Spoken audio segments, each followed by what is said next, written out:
Our rules are simple. Do your best and never lie. Team Ninja. To simply call them game developers is to not understand who they are. They give games a soul, a tight-knit clan. Their vision, their passion, and their drive begins with their leader, Tomonabu Itagaki, a free spirit who demands perfection.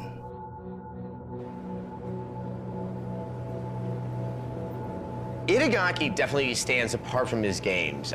He really walks into a room as if he was Mick Jagger circa 1973. There's just something so kind of raw and exciting about him that you can feel that who he is so consistent with the games that he makes. Itagaki-san is the driving force. He is the inspiration. He is the one who, really kind of lays down everything, not only in terms of what he wants to see in his game, but also the philosophy, how we act, how, everybody treats each other.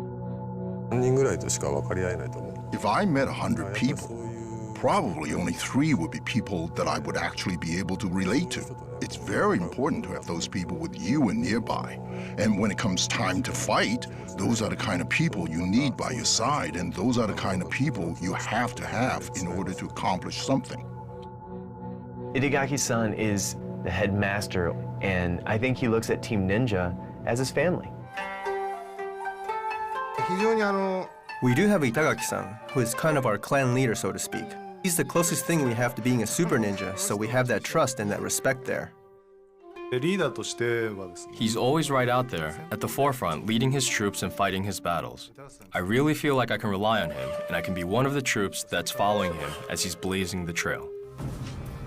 I think every Japanese feels the respect towards that ninja culture, and that's something that is always present. The influence is huge. It's in my DNA.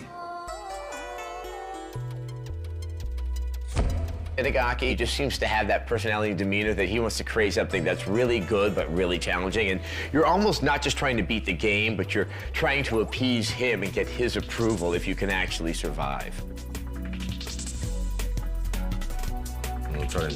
I hate people that don't do their best. So when I'm challenging something and when I have a goal, I put everything that I have and all of my time into achieving that goal. I kept on playing and trying to get past it. That's usually the good indicator that even if a game is difficult, that it's still well made, is that you don't put down the controller and walk away from it. It was just me until 3 o'clock in the morning, fighting. And when you finally did get through it, you just felt like a hero. The definition of winning was different for a warlord or a samurai than it was for a ninja. And I think examining how the ninja lived and how they prepare for that fate is what kind of interests me. I strive to include things that everybody can find beautiful. The flower, bird, the wind, the moon. These are the things that are universal, that everybody finds beautiful. There are a lot of beautiful types of flowers.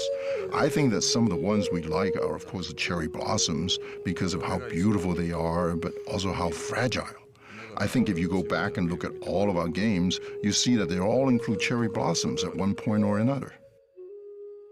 I'm from the countryside, mountains and rivers and things like that, so I really like the beauty of the landscapes. So I may go to a river, and I'll notice like a stand of weeds or some plants by the side of the river, and I'll get down with my camera and get down into a low pose and take a shot with the light coming from the other side.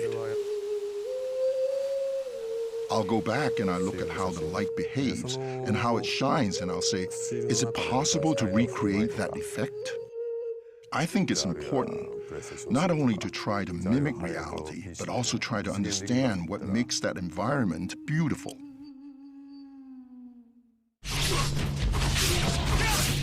We wanted to portray in his character the feeling that not only is he incredibly powerful, but he has responsibilities. He isn't a lone wolf.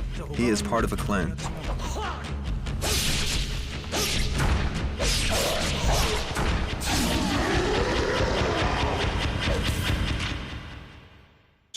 A lot of times you have the story first, and then you come up with the enemies. But this time around, our artists came up with a group of amazing, high-quality enemies, but we couldn't put them all in, so we had to figure out how we were going to organize them. So we started out with getting 4 greater fiends, who are kind of the big bosses of the game.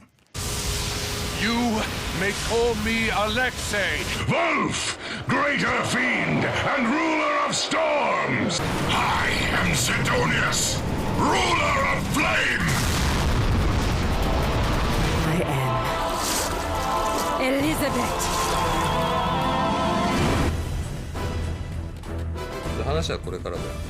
So that's how things started. Now we know who our main bosses are going to be, but we have a huge amount of high-quality enemies that have already been modeled and are ready to be put in.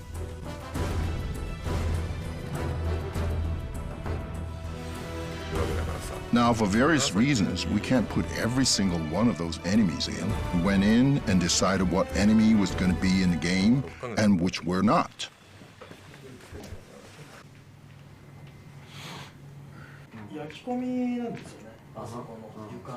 Every guy on a team has enemies that he likes, that he's worked on, he doesn't want to see go. We might be out drinking one night, and one of the team members will saddle up to me with a drink, and he'd be acting like a door-to-door salesman. He'd be like, well, you know, that this enemy has a really cool tail attack, and I just want you to know that he could be really fun in certain situations. So some enemies actually got put back in because some of the team members were so attached. Ninja Gaiden 1 was the first action game that we ever did. We knew that there was a ton of things that needed to be improved on, and that was just something we had to do. Despite the fact that the first Ninja Gaiden was known as an amazing game and a masterpiece by a lot of gamers out there, we didn't necessarily share that sentiment inside the team. Itagaki-san and other people on the team felt like Ninja Gaiden 2 should be really unique in its visual presentation, so that every background that you look at, you're thinking, wow.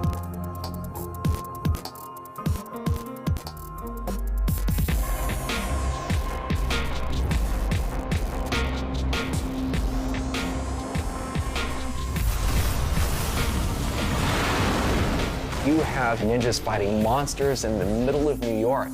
It's a mix of historical accuracy mixed with fantasy and science fiction and lots of horror elements as well.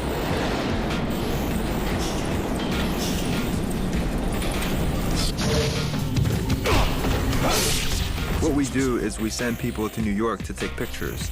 We send people to Mount Fuji to go and take shots. And we include those so that you can know immediately, oh, that's Mount Fuji. I know exactly what that is. This is what makes the difference between a good game and a great game. Obviously, some locations in the game were inspired by traditional Japanese architecture. The Hayabusa village, we tried to kind of give the essence of what a period village might have looked like. But the majority of the game takes place on a worldwide stage.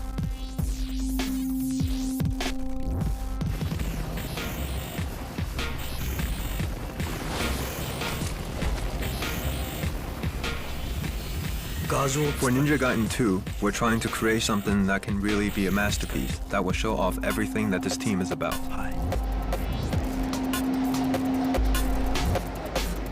I think every Japanese feels the respect towards that ninja culture, and that's something that is always present. The influence is huge. It's in my DNA.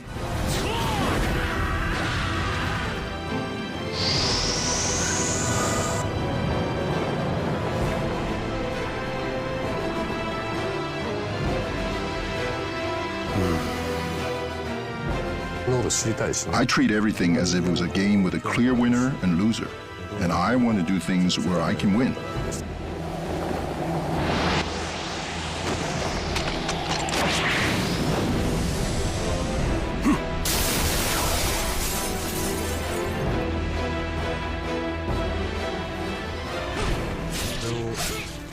I'm confident that I can do what I've set out to do, and I know that people are going to enjoy it.